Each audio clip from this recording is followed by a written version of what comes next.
Comment développer une mentalité d'acier en 3 étapes? Que tu sois salarié, entrepreneur ou quelqu'un qui cherche tout simplement à améliorer ta vie personnelle, suis cette vidéo. Dans cette vidéo, je vais te dévoiler ces 3 étapes qui vont te permettre de développer une mentalité d'acier, qui est d'ailleurs l'un des 7 piliers du développement personnel. Pour chaque étape, je vais te donner 3 différentes astuces que tu pourras mettre en pratique pour pouvoir réussir ta vie. Sur ce, je t'invite à suivre cette vidéo du début jusqu'à la fin pour dévoiler toutes ces différentes étapes dont il est question. Et n'oublie pas, abonne-toi à la chaîne, commente la vidéo et n'oublie pas aussi de partager cette vidéo et abonne-toi à la chaîne pour ne pas rater les prochaines vidéos, les prochaines astuces de transformation de ta vie personnelle, entrepreneuriale et aussi de ton art oratoire.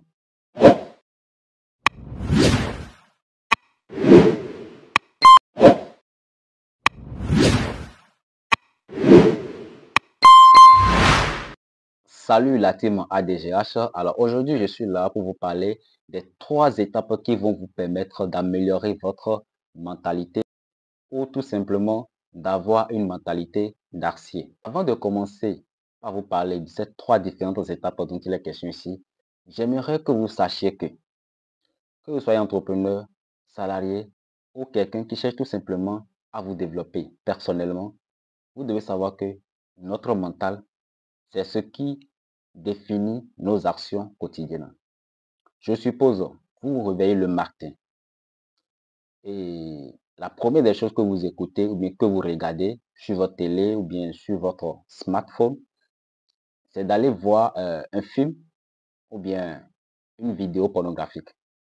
Sachez qu'une vidéo pornographique ne vous permettra pas d'être actif dans la journée.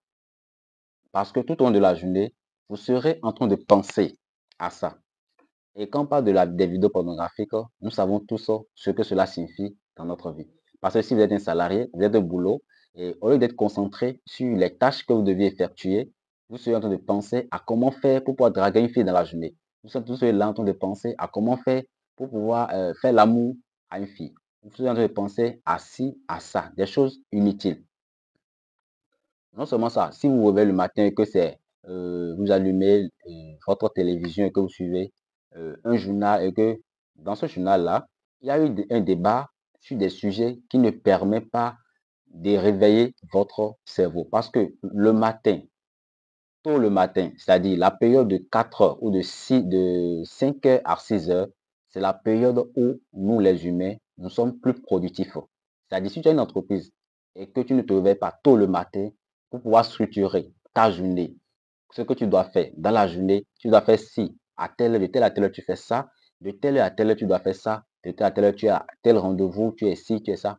Si tu ne te programmes pas ainsi, tôt le matin, tu n'as pas cette structuration dans ta tête, il faut savoir que ta journée sera tout simplement médiocre. C'est très important. C'est vrai, tout le monde ne le fait pas, mais arrive à s'en sortir. Mais ça, c'est ce qui fonctionne sur du hasard. Et quand fonctionne du hasard dans une entreprise, ça finit par solder par un échec. Alors, je veux que tu saches que ton mental, c'est très important. Quand tu te réveilles le matin, ce que tu devrais normalement faire, tu peux peut-être switcher ta journée. Non seulement ça, écouter des podcasts qui vont te permettre de t'améliorer, des vidéos de motivation. Tu peux écouter des informations qui vont te propulser, des informations qui vont te permettre d'apprendre quelque chose de très utile dans ton domaine. C'est important.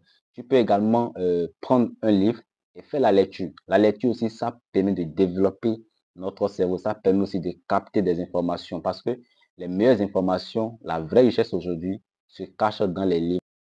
Et l'expérience a aussi prouvé que 80% de notre succès dépend de notre mental et les 20% dépendent des actions que nous menons au quotidien.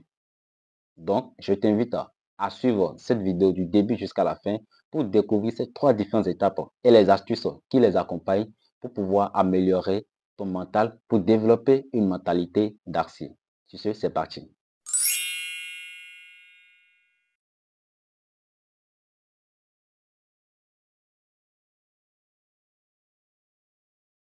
La toute première étape ici, c'est d'identifier et de changer vos pensées limitantes.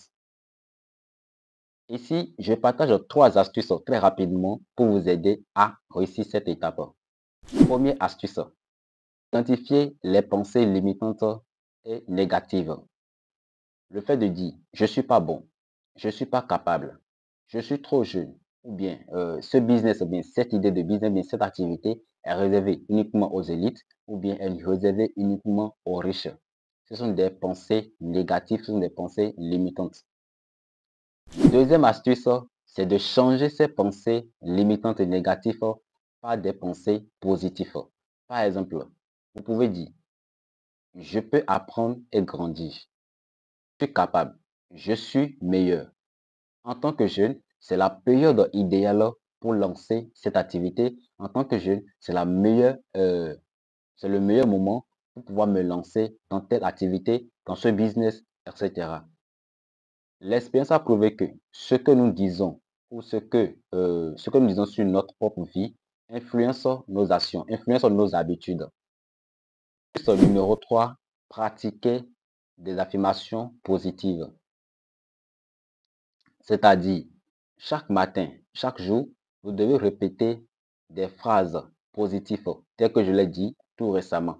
Vous pouvez même l'écrire sur un bout de papier que vous allez coller quelque part ou lorsque vous allez vous réveiller, bien, en voulant sortir de votre chambre, vous pouvez voir ces différentes affirmations positives-là que vous allez essayer de lire avant de sortir. Le soir aussi, avant de vous coucher, essayez de les lire parce que plus vous répétez des affirmations positives, ça permet à votre cerveau d'être éveillé, d'être toujours actif et de, et de réveiller votre génie qui sommeille en vous. Et c'est ce génie-là qui va vous pousser chaque fois à réfléchir. Parce qu'un cerveau qui ne réfléchit pas, c'est un cerveau qui meurt tout simplement. Et quand votre cerveau ne réfléchit pas, vous ne pouvez pas être capable de pouvoir être productif dans ce que vous faites. Même si vous êtes un salarié, vous avez besoin d'être productif. Parce que s'il n'est pas productif, l'entreprise dans laquelle vous travaillez finira par détecter vos faiblesses et par se désengager de vous.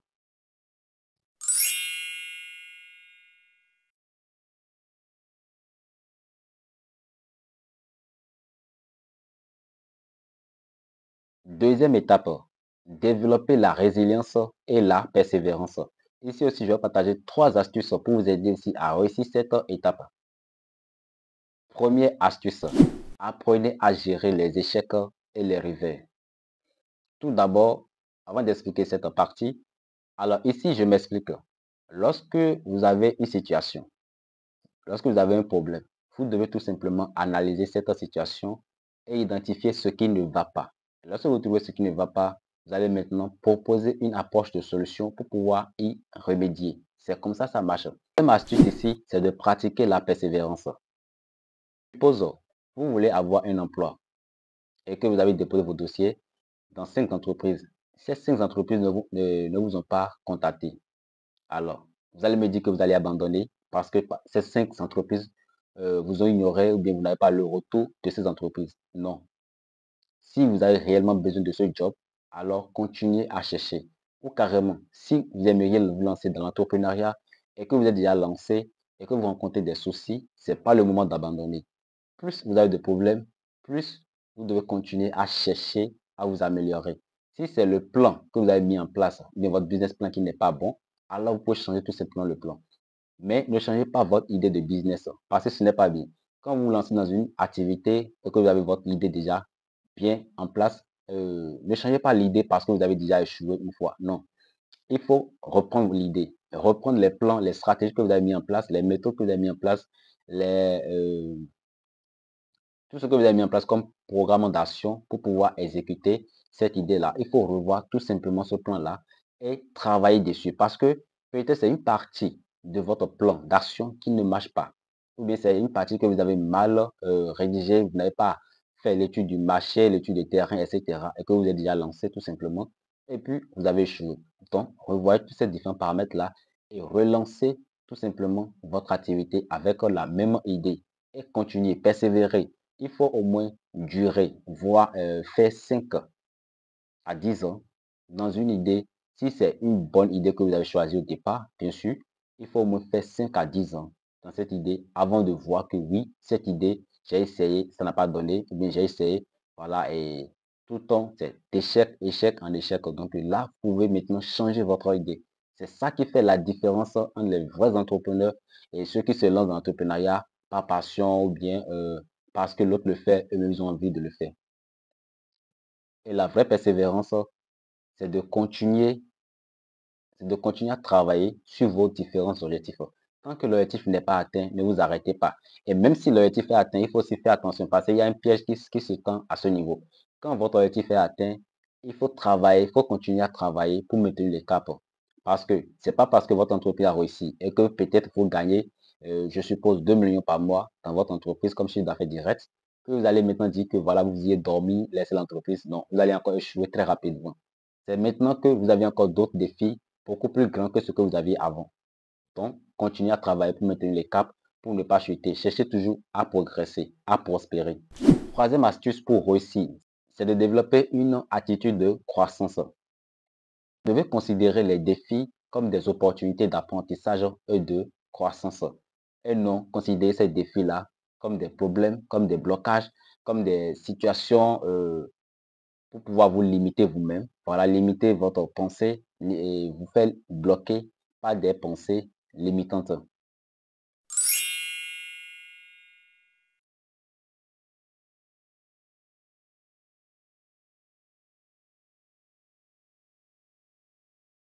Troisième étape, renforcez votre confiance en vous-même. Première astuce, identifiez vos forces et vos réalisations. Ici, vous devez célébrer vos réussites. Vous devez reconnaître vos capacités. C'est très important. Le fait de reconnaître vos capacités, le fait de célébrer vos petits succès, même si vous avez imaginé cette idée, cette petite idée, et que vous êtes lancé dedans et que vous avez réussi, ça a marché, il faut célébrer cela. Ça permet à votre cerveau d'être motivé, d'être toujours actif à votre côté et de répondre efficacement à ce que vous allez lui demander. Lorsque vous allez vouloir réfléchir, ça va répondre efficacement à ce que vous voulez parce que plus vous le motivez, plus il sera aussi actif pour vous servir. Deuxième astuce, pratiquez la confiance en vous-même. Ici, vous devez prendre des décisions et agir avec conviction.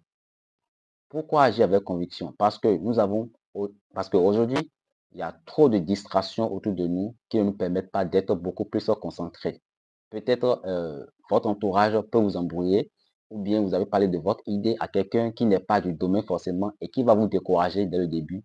Donc, c'est pour ça que vous devez vous faire confiance suffisamment et croire en votre idée. Troisième astuce ici, c'est de développer une image positive de vous-même. Personne ne viendra le faire pour vous. Vous devez vous aimer tel que vous êtes et travailler à vous améliorer continuellement. Que tu sois beau, que tu sois vilain, que vous ayez un seul bras ou un seul pied, que vous soyez soumis ou pas, aimez-vous tel que vous êtes. Merci d'avoir suivi cette vidéo jusqu'ici, mais n'oubliez pas que votre mental représente 80% de votre succès et vous devez travailler votre mentalité pour améliorer votre développement personnel et aussi vous améliorer dans vos activités, dans votre emploi, etc.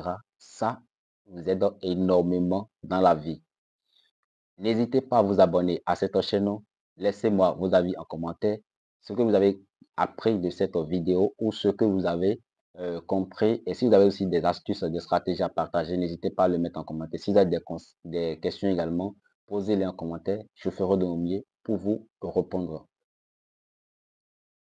Et je mettrai une vidéo en haut ici ou de l'autre côté pour vous aider également à avoir plus de transformations sur votre vie personnelle.